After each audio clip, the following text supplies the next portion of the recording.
Acelino Popó Freitas, a lenda do boxe brasileiro e sua jornada além dos ringues. Em mais um capítulo desse momento exótico de lutas entre celebridades, um ex-participante do Big Brother Brasil enfrentou outro atleta brasileiro que foi elevado tardiamente ao status de celebridade. Esse atleta é Acelino Popó Freitas, ex-boxeador que estava relativamente esquecido até voltar a ter todos os holofotes sobre si depois de ter feito uma luta nesse mesmo evento contra o Whindersson Nunes. Popó foi certamente um dos principais nomes que o Brasil produziu no esporte extremamente duro e competitivo que é o boxe profissional. Hoje, Popó tem 48 anos e fez sua última luta profissional em 2017, aos 41 anos. Porém, não é exagero dizer que a carreira de Popó acabou mesmo 10 anos antes, em 2007, quando fez sua última luta na cena internacional do boxe, aos 31 anos, com um cartel de 40 lutas, 38 vitórias e 2 derrotas. Ou seja, Popó se aposentou muito jovem, ainda mais se considerarmos que sua primeira luta por cinturão mundial foi em 1999, aos 23 anos.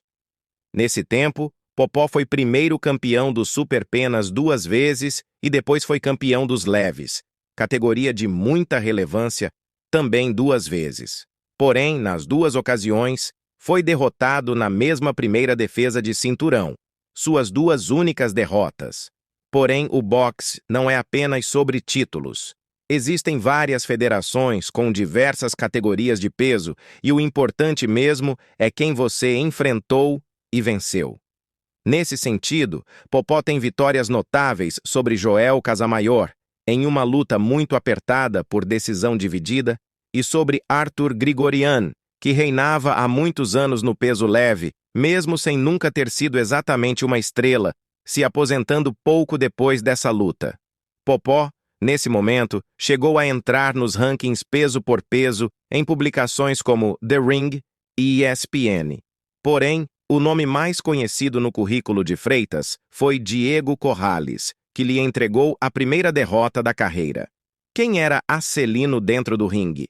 Para entender isso, primeiro temos que ter em mente que ele foi um produto de Luiz Carlos Doria, grande treinador baiano famoso também por ter se tornado um grande treinador de MMA, sendo o homem que ensinou boxe para Júnior Cigano e Anderson Silva.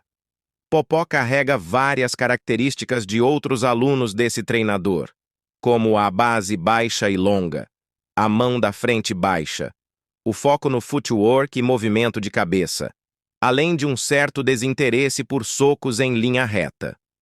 Popó pode ter sido, então, o aluno ideal para Doria, pois o garoto era fisicamente dotado, capaz de bater forte o tempo inteiro por 12 rounds sem cansar muito.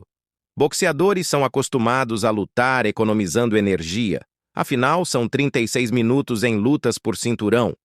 Mas Popó não fazia isso.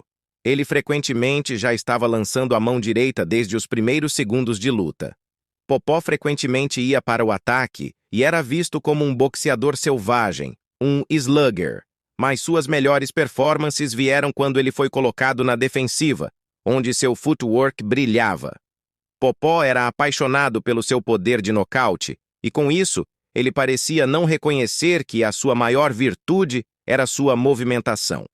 Mesmo balançando os braços 20 vezes por round, era na maioria das vezes naquele contragolpe repentino que ele conseguia derrubar alguém.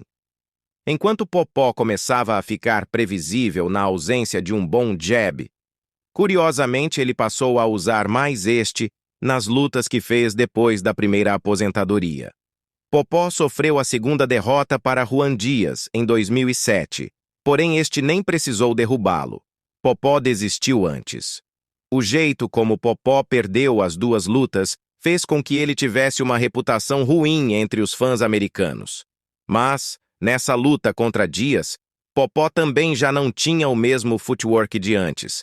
Sem as mudanças de direção, ele foi um alvo quase estático.